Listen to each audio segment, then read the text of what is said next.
पूरी दुनिया में धूमधाम से क्रिसमस की तैयारी चल रही है। वही धर्मनगरी काशी में भी पूरे उत्साह के साथ क्रिसमस मनाया जाता है। इस बार क्या कुछ तैयारी है, हमारे साथ बातचीत के लिए बिशप यूजिन जोसेफ जी जुड़े हैं। हम उनसे बात करेंगे और निश्चित तौर पर इस बार वाराणसी के गिरजाघर से भी दुनिया में शांति के लिए एक पैगाम दिया जाएगा।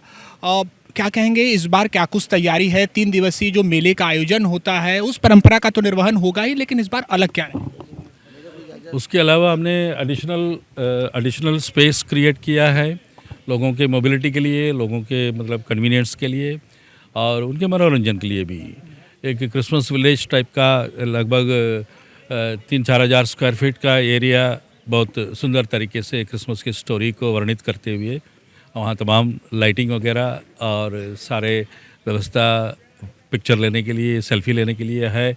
म्यूज़िक रहेगा, शांत म्यूज़िक रहेगा और सारे जो शोज़ होंगे वो सब नए हैं।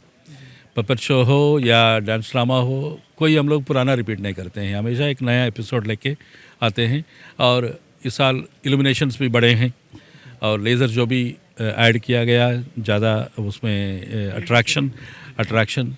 सो इस तरह कुल मिलाकर के एक नया अनुभव होना चाहिए सबको, दर्शकों को। वर्तमान समय में भी जो कुछ हालात दुनिया में चल रहे हैं उसको लेकर भी एक शांति का पैगाम दिया जाता है। इस बार जो कुछ स्थितियां चल रही है कुछ देशों में, उसको लेकर आप क्या कहेंगे?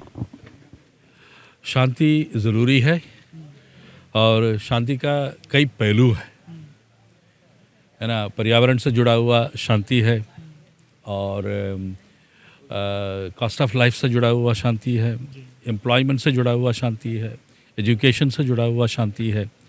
हर तरह से हमें ध्यान देना होगा common man how we can benefit.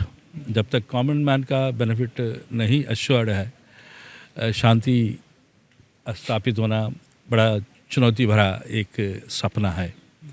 तो मैं समझता हूँ धार्मिक दृष्टिकोण से यही हमारी चाहत है, यही हमारा दुआ है और यही हमारा कामना है कि सब कोई, सभी राष्ट्र के मुखिया, सभी देश के मुखिया और विश्व भर के लीडर्स इन बात को समझें और पॉलिटिकल एजेंडा से बढ़कर एक ह्यूमैनिटेरियन एजेंडा को अपनाकर ह्यूमैनिटेरियन डेवलपमेंट के लिए प्रयास करें, कार्य करें। यही मेरी मेरा कामना है और यही हम संदेश देना चाहेंगे। बातचीत कर रहे थे तो एक बेहद महत्वपूर्ण बात आपने रखी सभी के समक्ष की एकता की बात, और सभी को एक विषय यानी सभी की बातों को सभी स्थिर रहें, एक गंभीर विषय आपने रखा। आपको लगता है कि वर्तमान स्थिति बीते 1 दशक में कुछ ऐसा बदलाव हुआ है जिसके बाद ज़्यादातर लोग अस्थिर हो गए हैं? एकता की बात क्यों होने लगी है जबकि इस देश के संवैधानिक मूल्य में ही एकता रहा? देखिए, ये विश्व भर में ये सामान्यता देखने को मिलता है। डिजिटल एडवांसमेंट के बावजूद और टेक्नोलॉजिकल एडवांसमेंट के बावजूद एक गैप, एक असंतुलन जो है वो सत्य है। तो हमें प्रगति करना चाहिए, लेकिन मिलकर एक साथ प्रगति करना चाहिए। कुछ अंतिम सवाल, आपको लगता है कि धार्मिक विषयों के आधार पर कुछ ऐसी घटनाएं देश में हुई हैं जिसके बाद अल्पसंख्यक थोड़ा सा असहज नजर आ रहे हैं, या सब कुछ ठीक है?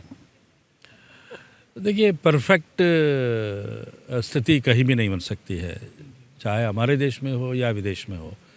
परफेक्ट स्थिति कहीं नहीं बन सकती है, लेकिन जो सर्वसाधारण को सामान्य चीज़ें जो अस्वस्थ होना चाहिए, एश्योर्ड होना चाहिए, उसकी ओर मतलब गहन तरीके से ध्यान देना आवश्यक है, ध्यान देना चाहिए। ये हमारी इच्छा है। 3 दिवसीय जो मेला होगा उसमें कितने लोगों के आने की संभावना है और सुरक्षा दृष्टिकोण से क्या कुछ ध्यान दिया गया? सामान्यतः हर साल देखते हैं हम लोग, पहले दिन भीड़ ज़्यादा रहता है, लाखों में लोग आते हैं, 10 लाख 15 लाख लोग आते हैं, मतलब फ्लो बना रहता है।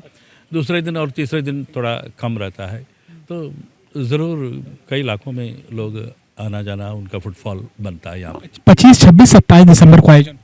जी 3 दिन दिवसीय ये कार्यक्रम होगा यहाँ पर। शुक्रिया वैसे जानकारी के लिए। तो ऐसे में आप भी क्रिसमस आयोजन में अगर शामिल हो रहे हैं तो पूरे उत्साह के साथ शामिल होइए। वाराणसी के अलग अलग जगहों के गिरजाघर को सजाया जाएगा, वहाँ पर प्रार्थना का आयोजन होगा। इसके अलावा बच्चों से भी जुड़े हुए अलग अलग कार्यक्रम आयोजित किए जाएंगे।